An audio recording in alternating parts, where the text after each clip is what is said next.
Good Friday morning, everyone, and thanks for joining us from the Ohio AgNet, the voice you know with the News You Trust studio, sponsored by the Grand Equipment Company, where innovation meets execution. I'm Joe Everett. Well, currently 39 degrees outside this morning, and it looks like it's going to be a nice sunny day to get some work done around the farm, but that might change as we get later into the weekend. We'll have a full forecast update for you shortly. But now let's check in with Dave Russell for this week's Fall Agronomy Update. This week on the Pioneer Fall Agronomy Update, Pioneer Field Agronomist Troy Putnam in southern and central Ohio says 2024 has been, shall we say, interesting.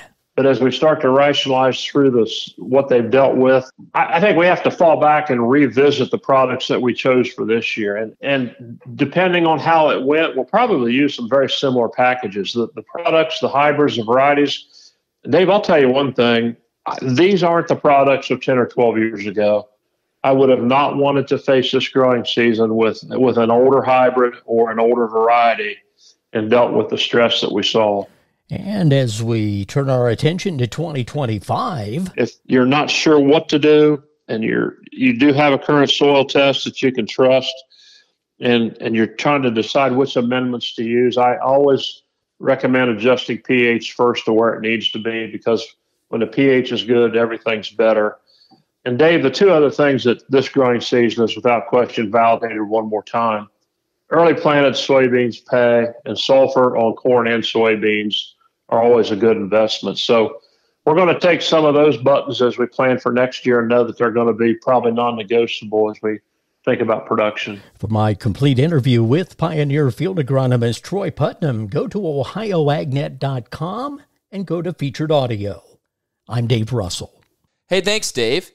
Well, 2 Ohio counties have been declared a primary natural disaster area due to drought, with additional counties also being eligible in Ohio as contiguous counties. This national disaster designation allows the United States Department of Agriculture Farm Service Agency to extend much-needed emergency credits to farm operators in primary counties and contiguous counties throughout the FSA Emergency Loan Assistance Program. Emergency loans can be used to meet various recovery needs, including the replacement of essential items such as equipment or livestock, reorganization of the farming operation, or to refinance certain debts. FSA will review the loans based on the extent of the losses, security available, and repayment ability. The deadline for producers in designated primary and contiguous counties to apply for loans is July 7th of 2025. Stay tuned. We'll be back to take a look at today's weather after this. Hi everyone, this is Dale Minio from the Ohio AgNet. For a quarter of a century, I powered my truck with biodiesel, traveling the state promoting agriculture. Biodiesel is a reliable, high-performance fuel that works in any diesel engine without modification. The best part is that with every mile driven, I'm fueling the economy, doing good for the environment, and supporting soybean farmers.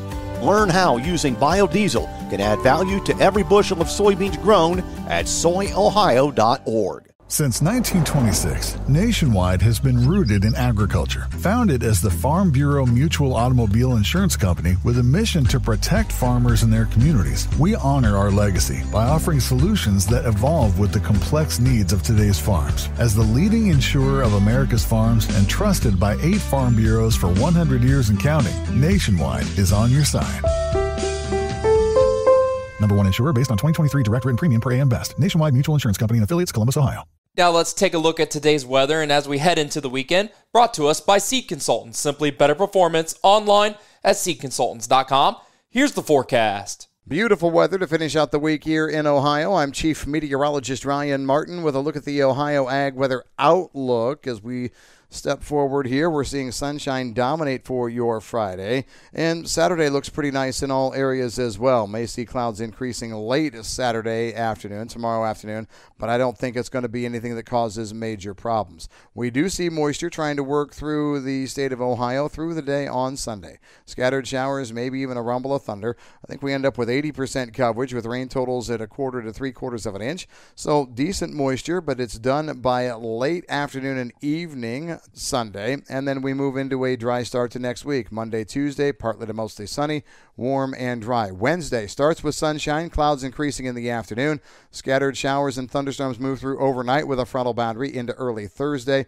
I'm going to say right now 1/4 to 1 inch of precipitation with 100% coverage. Behind that, we initially see a shot of cool air for right away Thursday morning to midday.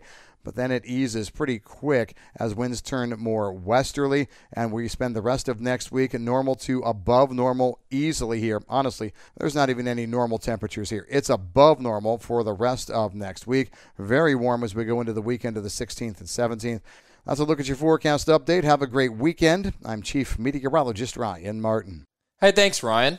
Well, September U.S. pork and beef exports were higher year over year, according to the data from the USDA compiled by its U.S. Meat Export Federation. Pork exports are well positioned to set annual volume and value records in 2024. September pork exports totaled 238,047 metric tons, up 8% from last year, while value climbed 6% to $685 million. Pork exports through September were on a record pace to Mexico, as are shipments to Central America, Colombia, and several Caribbean markets.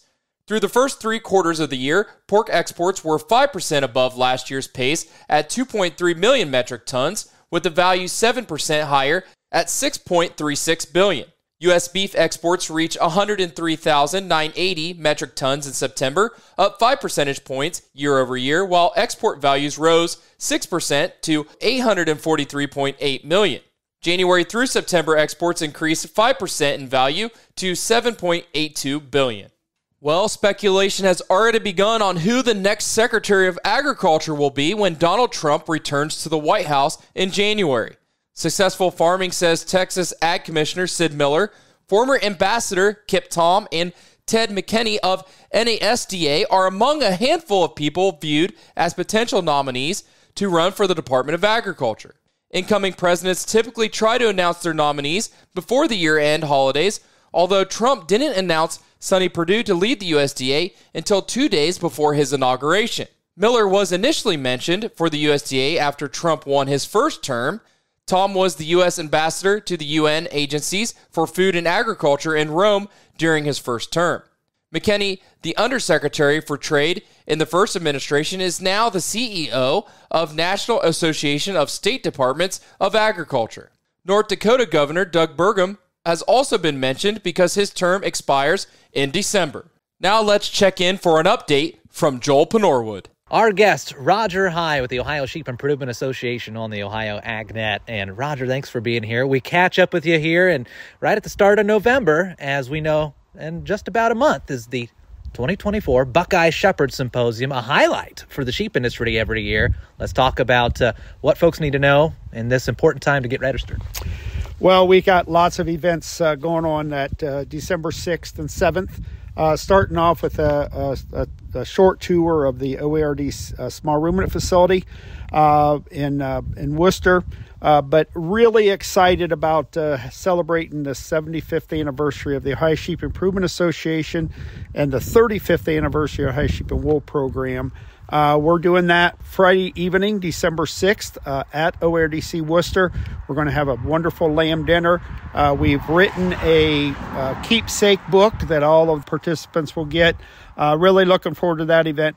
Saturday morning, start off at 8 o'clock with the 75th OSI annual meeting at the Schisler Center, and then follow that up with some really good programming, we think, with the Buckeye Shepherd Symposium from about 9 to 4:30, and wrap that up with the Young Shepherds Assembly. The Young Shepherds Assembly is putting together a really nice tour of a sheep operation, and then having dinner on their way back from that. And learn more about that topic and many others at the upcoming 2024 Buckeye Shepherd Symposium, December 6th and 7th, up in Worcester, Ohio. And learn more at ohiosheep.org. That's Roger High of the Ohio Sheep Improvement Association joining us on the Ohio AgNet. Hey, thanks, Joel. Well, the University of Illinois analysts look into the future of renewable diesel production in the United States and saw some headwinds. Renewable diesel production capacity has exploded in recent years, increasing by more than 3 billion gallons. This substantially impacted fats and oils feedstock markets. However, the profitability of renewable diesel has taken a hit in the last year. The industry began to produce at levels greater than the demand ceiling set by annual renewable volume obligations under the Renewable Fuel Standard.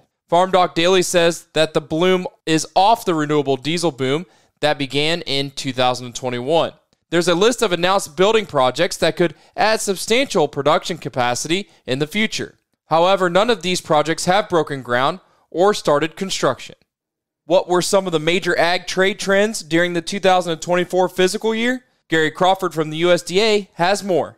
We now have the complete ag export numbers for fiscal year 2024, which ended September 30th. Total export sales, $174.4 billion, a bit better than had been predicted, but USDA economist Bart Kenner says export values were still down 2% from the year before. We saw a lot of competition globally for our bulk products and decreasing unit values for those products. And so while we exported quite a bit, we received less money for those exports, and so we saw values go down. Meanwhile, imports of foreign ag products grew by 6%, creating an ag trade deficit of almost $32 billion. So that was 2024. As for 25, Bart Kenner says some analysts are already predicting more of the same. But we'll see what USDA analysts think when they release their forecast Thanksgiving week. Gary Crawford for the U.S. Department of Agriculture. Hey, thanks, Gary, for that update. Stay tuned. We'll be back to take a look at your grain analysis and your overnight markets after this. Whether you're in the fields or on the farm, creating a safer work environment has never been easier. BWC's safety consulting services are included with your policy premiums and offer training and education for everyone in your farming operation. It's always the right time to make safety a priority. Visit bwc.ohio.gov or call 1-800-644-6292. The Ohio Bureau of Workers' Compensation, here to help you work safely. It's now time for the Louis Dreyfus Grain Analysis, and that is brought to you by the Ohio Soybean Council and your Soybean Checkoff.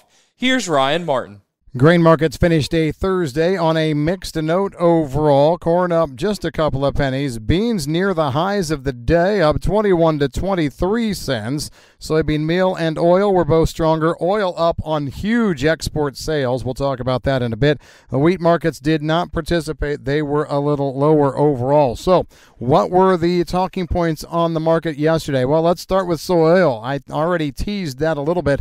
Large U.S. export sales, significantly large. Some of them were ones we knew about, but then there were a whole host of others that we did not know about that came into the soy complex. On top of that, we also saw the Fed cutting interest rates, kind of an awkward cut in the interest rate because the election just got done, and many think that interest rates are going to have a hard time being cut more, given some of the talking points on the economy that are going to be had here in the next days and weeks ahead as we transition into a new administration. But it was kind of interesting. Weekly export sales report numbers were good on corn and beans.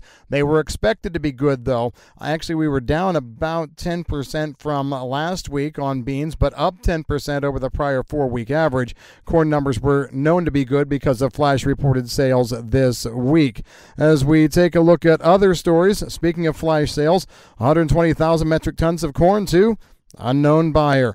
We suspect that buyer is probably Mexico or maybe Japan. 6.4 million metric tons of U.S. corn is sold so far to an unknown buyer. Speculation has been the buyer Mexico or maybe the EU. I guess it doesn't matter, but we are ahead of the pace. And with all the talk of potentially tariffs coming after the turn of the year, we will not be surprised if we see an increase in export buying pace here overall. Those were the talking points yesterday. A little short covering in the beans as well.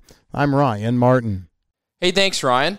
Now let's take a look at your overnight markets, brought to you by Seed Consultants. Simply better performance online at seedconsultants.com. Well, things a little mixed in the overnight trade. Let's start off with December corn, $427.5, unchanged. March corn, $440 3/4, up a quarter. November soybeans, $10.08 3/4, down 6 3/4. January soybeans, $10.20 3/4, down 5.5. December wheat, $5.72 3/4, up 1 1/4. Looking at livestock from yesterday's close, December live cattle $185.82, up 42 cents. February live cattle $187.42, up 70 cents. December lean hogs 81.20, down 92 cents. February lean hogs 85.30, up 15 cents. January feeder cattle 244.32, up 30 cents. Have a great day, everyone. This is the Ohio AgNet.